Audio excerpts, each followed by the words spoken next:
What's up, everybody? My name is Ryan Thomas of the Thomas Take Sports Podcast, back again, bring you part 3 of today's show. And I don't understand, for whatever reason, I don't understand why I'm on the streaming service, Spreaker, Spreaker.com, and I was doing the show as normal. Luke Rockhold, talking about Luke Rockhold, which I now have to start over and do again because for whatever reason this won't stay on. I'm on it, it's recording live, people are listening to it, and then it just cuts out. So the people that listen to this show, I apologize. Very frustrating on my end, really pisses me off, annoys me, very much so.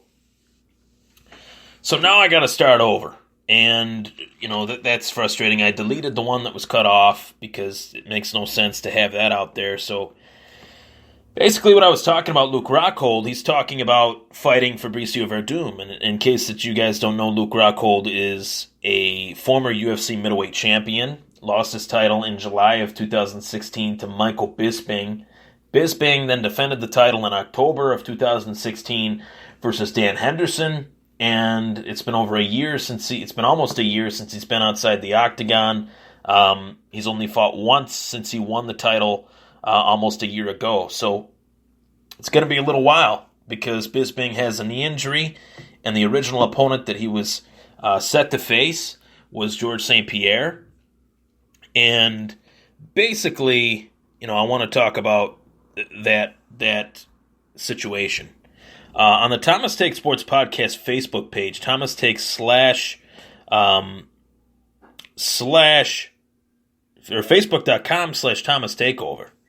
I wanted to read this off, my thoughts on the whole Bisping St. Pierre situation. George St. Pierre is targeting a return versus Michael Bisping in November at Madison Square Garden Arena. The timeline for this fight works perfectly. Bisping has a knee injury, GSP has an eye injury. He had surgery on the eye and he should be fully healed by November 1st. The UFC is targeting the return to MSG for November 4th. So, with a lack of super fights in 2017 in the world of MMA, I don't see why this fight shouldn't happen. If Bisping wins, he fights the winner of Romero versus Whitaker. If GSP wins, he will most likely vacate the title, which would make the winner of Romero versus Whitaker the promoted champion as GSP moves back down to welterweight to win his title back. So that is the situation that I think is on the table for both GSP and Michael Bisping. But in the case of Luke Rockhold, I'm curious to know why he has campaigned for not himself to get another title shot, but for other fighters to get another title shot, while stating that it's ridiculous that the man that he lost the title to in upset fashion, the diehard UFC veteran, Michael Bisping, he is enamored with the fact that Bisping is the champion. He doesn't understand why Bisping is getting these opportunities. Bisping is getting the opportunities that he is because he's been in the UFC a long time, paid his dues, definitely lost his number one contender fights, his fair share throughout his career, but his fair share of number one contender fights that he lost were against TRT users, Chael Sonnen, Vanderlei Silva, Dan Henderson, guys that have experimented with testosterone replacement therapy, which was completely legal at the time. So that's not to take anything away from the accomplishments that those guys had inside the octagon at that time. But, in hindsight, Bisping is now the champion, and he deserves a little bit of pull within the UFC. So he gets offered, Dana White offers Michael Bisping a money fight with George St. Pierre for George St. Pierre's comeback, and Bisping accepts it.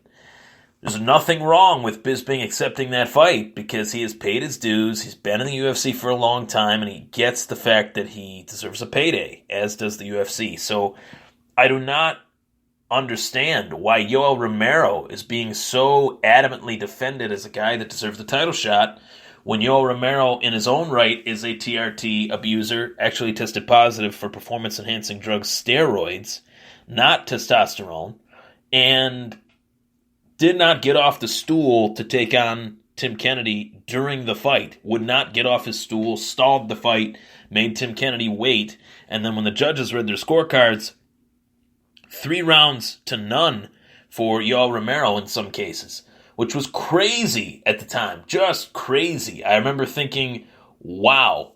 And I want to make sure I'm right on that because I've watched so many fights and I'm not sure if that is what happened. I'm like, wait a sec, maybe that wasn't what happened. So let me look that up. But this guy, I mean, obviously he is in the title shot conversation. But as I said, there is a lack of UFC fights that are really attention grabbing. Later on in that round 3, he did TKO him. I do remember Tim Kennedy kind of stumbling and Romero kind of finishing him off. It was an early stoppage, though. And it was regarded as the fight of the night. So it wasn't a dominant performance by Yoel Romero. It was a back-and-forth fight. He did take on Lyoto Machida after Luke Rockhold practically wiped the floor with Machida, and Machida hasn't been in the UFC in quite some time. So really his best win is his last win versus Chris Weidman. I thought Yoel Romero deserved to be in the title shot conversation, but I thought that Yoel Romero also needed to basically take another fight. And that next fight is coming at UFC 213, where Robert Whittaker will take on Yoel Romero, UFC 213, July 8th, Las Vegas, Nevada. And I like that idea for the UFC interim middleweight championship. But like I said, if Yoel Romero wins the fight, that's fine. He's the interim champ. If Whittaker wins the fight, that's fine. He's the interim champ.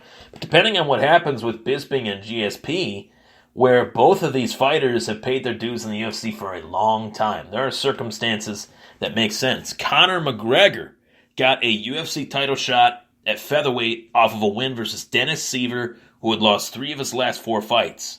Conor McGregor also got a title shot in the UFC lightweight division versus Rafael Dos Anjos without even defending his featherweight title. Rafael Dos Anjos got hurt. Conor McGregor went 1-1 versus Nate Diaz in his next 2 fights and got a title shot versus Eddie Alvarez in Madison Square Garden at UFC 205. I understand fully, completely that Conor McGregor is the biggest draw in UFC history. I fully understand that Conor McGregor has elevated the UFC to new levels. But to question why GSP deserves a title shot versus Michael Bisping and not question that and just chalk it up to Conor as a draw, GSP is a worldwide superstar. GSP is a guy that was a champion for 6 years, retired from the sport as a champion. Who has ever done that in the UFC? Nobody. Not Anderson Silva, not John Jones, obviously, not Dan Henderson, obviously, not Matt Hughes, not Chuck Liddell, not Randy Couture. GSP, the only fighter that is retired as a champion. Dan Henderson was oh so close against Michael Bisping. I thought he won that fight, but that's neither here nor there. GSP, the only guy to ever in the history of the UFC retire a champion. So yes, when he comes back, he wants an intriguing matchup. Michael Bisping is a new challenge for him, a bigger man. GSP is smaller than him, obviously, as a longtime welterweight. So he wanted something that would really grind his gears and get him going, get him ready. And that was this fight. So GSP also went to the New York Rangers game during the hockey season at MSG, and millions, not millions, but thousands, I should say, thousands of people walked up to GSP and said that they would love to see him fight at the Garden. So I would really love to see that. You look at the forecast, the future of the UFC in this 2017 calendar year. Amanda Nunes versus Valentina Shevchenko doesn't really get me going. Yoel Romero versus Robert Whittaker, that card is okay. A lot of unknowns to the casual fans, but to the casual fans and to the hardcore fans, those are the times when the casual fans and the hardcore fans can unite and really join up together and watch this fight between Bisping and GSP. I do not, and I never have, from January 1st up until May 31st today, I never thought that Conor would fight in 2017 in the UFC. And I don't think he's going to fight at all in 2017, whether it's against Floyd Mayweather or not. So I think that fight will happen. If it is going to happen, it has to happen in 2017. I don't think that fight will happen. What I meant to say was I think that if the fight did, it would be in 2017. And there's been boxing promoters that sketchy. Oscar De La Hoya comes out and says 4 months ago that he'd love to see the Mayweather-McGregor fight. Or that he'd like to see McGregor fight Canelo Alvarez. But Canelo Alvarez is Oscar's fighter, and now Conor is fighting Floyd, and he thinks that fight is stupid. It was kind of a grimy way to go about things. And to be honest, I endorsed what Oscar De La Hoya said, and I didn't know that he said that 4 months ago. It was a very underground interview. So, who knows? But I don't anticipate Conor fighting in 2017. So the UFC, if they're returning to Madison Square Garden and Conor is not on the card, GSP has to be on the card. John Jones has to be on the card, whether it's versus Daniel Cormier for a trilogy fight if he loses to DC, or whether it is the rematch versus the highly impressive Alexander Gustafsson. Holy crap, that fight was beautiful. He put on a hell of a performance against Glover Teixeira. A boxing clinic on Glover Teixeira, who is one of the best boxers in the light heavyweight division. So that really, really shocked me how good Gustafsson looked, and his circling and running away, that didn't bother me. I've seen fighters do that hundreds of times, and that's something that Gustafsson likes to do. He likes to cut off the cage and circle and kind of turn his back. That's fine. That's called a reset when a fighter does that. So this is kind of like a convoluted Thomas take. I talked about Luke Rockhold. I talked about GSP, the Yoel Romero stuff, but really Luke Rockhold, shut up. I mean, I don't understand why this guy what is he even talking about? He urged the UFC middleweights to go on strike just because Michael Bisping is getting a money fight. That, in a nutshell, is what it is. He's pissed at the fact that Michael Bisping took his belt, and he is mad at the state of the division because of it. Well, that's your own fault. You took Bisping lightly. You didn't take him seriously. Everybody knows it. You said that you were a samurai and you were going to tear him apart. Bisping said it was his destiny, and it was. So, swallow the pill.